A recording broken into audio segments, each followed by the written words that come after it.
I want you to remember this name right now because if you haven't heard it yet, you're about to start hearing it everywhere.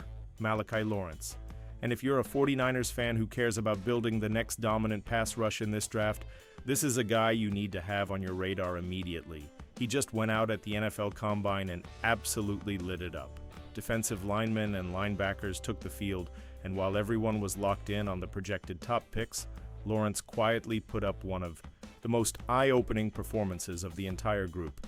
He ran an official 4.52 in the 40 at 6'4", 253 pounds. Let that sink in for a second. That is serious speed for a defensive end. For context, that's the same 40 time that George Kittle ran, and you know how rare that kind of athletic profile is.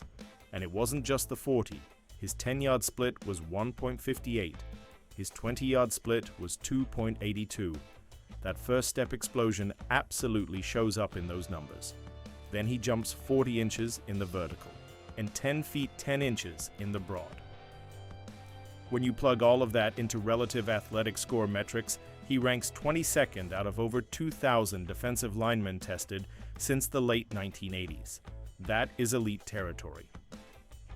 Now here's where it gets really interesting for you as a 49ers fan. When you line up his measurables and testing numbers next to Brian Burns, they are almost identical. Height, weight, splits, 40 time, Lawrence was actually a hair faster. And if you've watched Burns terrorize quarterbacks in this league, you know that kind of athletic profile translates. Before the Combine, Lawrence felt like a solid day 2 or maybe early day 3 type of prospect. A guy who flashes on tape but isn't necessarily in the mainstream conversation yet. After this performance, it's going to be very hard to see him slipping out of the top 50 picks. So I've got to ask you, had you heard of Malachi Lawrence before the Combine? Yes or no? Drop it in the comments because I'm genuinely curious how under the radar he was for you. And if you're new here and you want draft coverage that actually digs into players like this before everyone else jumps on the bandwagon, make sure you subscribe and turn on notifications. We're pushing toward 2,000 subscribers, and with the Combine heating up and free agency right around the corner, this is when things really start moving. Because numbers are one thing. Testing is one thing. But what really matters, especially for a team like the 49ers, is what the tape shows. And when you turn on the film, that's where this conversation gets even more interesting. When you turn on the tape, that's where you really start to understand why some people inside draft circles have been quietly high on Malachi Lawrence for a while. The testing confirms the athletic profile, but the film shows you how he actually wins. And that's what should matter most to you as a 49ers fan, thinking about scheme fit and long-term upside. Coming out of UCF, Lawrence lines up primarily as a true edge rusher. He's not a tweener. He's not bouncing all over the formation every snap. He's built to rush off the corner, and the first thing that jumps off the screen is his burst. That 1.58 10-yard split, it shows up immediately.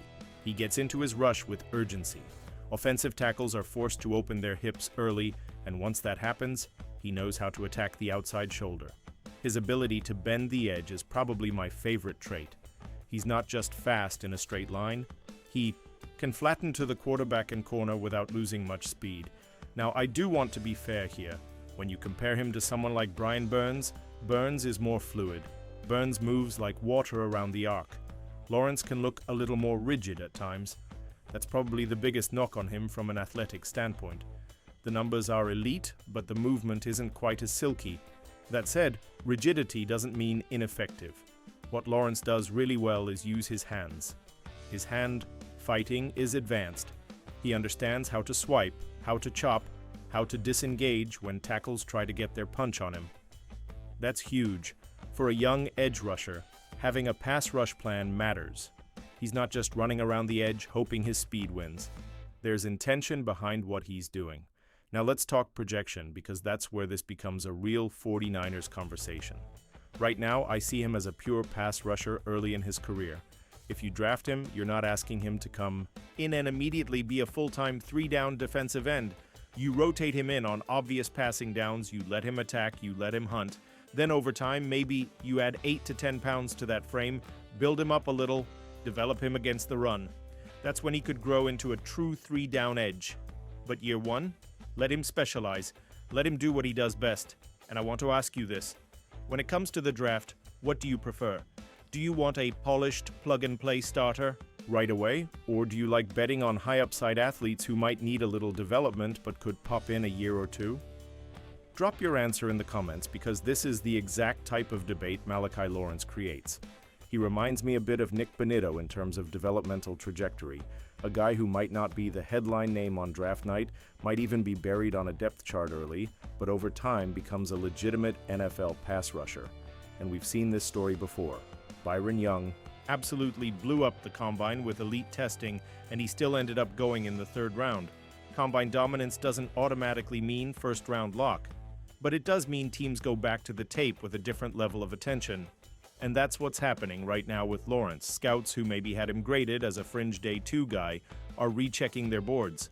Because when elite testing matches up with legitimate pass rush traits on film, that's when the stock starts climbing. Now, imagine him in a rotational role in San Francisco, coming off the edge fresh, attacking tired tackles late in games. That's intriguing. That's the kind of move that doesn't dominate headlines but wins you games in December and January. And that brings us to the big question, where does he actually come off the board now? Has he locked himself into day 2? Is the third round the floor? Could he sneak into the 40s? That's where this gets really interesting. Before we break down his draft range and whether pick 27 would be too rich for the 49ers, quick pause. If you're enjoying this breakdown and you want more deep dives like this all draft season long, make sure you're subscribed. We're building something special here for the faithful, and we're pushing hard toward 2,000 subscribers. Every single one of you makes this community stronger. So let's talk about what really changed after the combine, his draft range, because this is where things get real for the 49ers. Coming into the pre-draft process, Malachi Lawrence felt like one of those names you'd circle in the 4th round. Solid traits, good flashes, developmental upside, but not necessarily a lock to go early. After running a 4.32 at 253 pounds and posting elite jumps, it's going to be very hard to justify letting him slip that far. I think we're now realistically talking about him somewhere in the 40s or 50s overall. That's day 2 territory. And if he lands in that range, that changes the conversation completely for San Francisco. Now let's address the elephant in the room, pick 27. Is that too rich? In my opinion, yes. Even with the athletic profile and the upside, 27 feels aggressive. That's typically where you're looking for either a polished impact starter or a blue-chip level trait projection. Lawrence has traits, but he's not a finished product yet. There's still development required. The rigidity we talked about earlier, the need to add some weight, the run defense consistency, those are real factors. But here's the twist. Every single year, there's a player the draft hive loves before the mainstream catches on. You hear whispers from scouts. You hear analysts say, there are people inside the league who are really high on this guy. And then the combine confirms it. Suddenly, the secret is out. That's what this feels like. Even during the broadcast, it was mentioned that people in the industry have quietly loved him for a while. That tells you something. He didn't just pop up out of nowhere because of a stopwatch. The testing just validated what certain evaluators were already seeing on tape. And here's something important for you to think about. Blowing up the combine doesn't automatically turn you into a first-rounder. Byron Young ran in the 4.4s, dominated testing, and still went in the 3rd round. Teams care about film first. Testing enhances the grade. It doesn't replace it. So with Lawrence, I think what happened is this. He solidified himself as a day 2 pick. He probably eliminated the realistic chance of sliding into the 4th round, but unless a team absolutely falls in love, I don't see him crashing the top 20 or anything like that. Now let me throw this at you. If he's sitting there in the mid-40s and the 49ers are picking later, would you consider moving up to get him? Or do you stay patient and trust your board? That's a real strategy question, and I want your honest answer in the comments, because this isn't just about one prospect. It's about roster construction. It's about how you want to build this defense moving forward. Do you invest early in another edge rusher to keep the pressure waves coming, or do you prioritize another position and look for value later? And right now, Lawrence is firmly in that conversation. Now, before we move into why he feels like a classic 49ers type developmental prospect, I need to talk to you directly for a second. If you're part of the faithful and you want this channel to grow into something special, for our community, this is your moment. Hit that subscribe button and help us reach 2,000 subscribers. We're building this together. And if you really want to fuel the quest for the next Super Bowl trophy, you can use the Super Thanks or Hype feature right below the video. That's not a donation. That's you investing in better coverage, better production, and more content for this community. Every bit of support helps us level this thing up and bring you the best 49ers draft breakdowns out. There, we're family here, and we're chasing that next Lombardi together. Now let's talk about why Malachi Lawrence just feels like one of those under-the-radar 49ers fits. There's something about certain prospects every single year that just sticks with you. You can't always explain it with a spreadsheet. You can't always quantify it with a 40 time. It's just that feeling when you watch the tape and think, this guy is going to be better than people expect. That's what Malachi Lawrence feels. Like, he's not being talked about as a franchise-changing top 5 pick type of pass rusher. He's not walking in with that level of hype. But he has the traits, the production flashes, and now the verified athletic profile that make you believe there's more in there. And for a team like the 49ers, that matters. San Francisco has built some of its best defenses by stacking waves of pass rushers. Not just relying on one superstar, but rotating bodies, keeping guys fresh, and letting depth become a weapon. Lawrence fits that philosophy. Early on, you let him come in on passing downs. You let him pin his ears back. You let him attack tired tackles in the fourth quarter.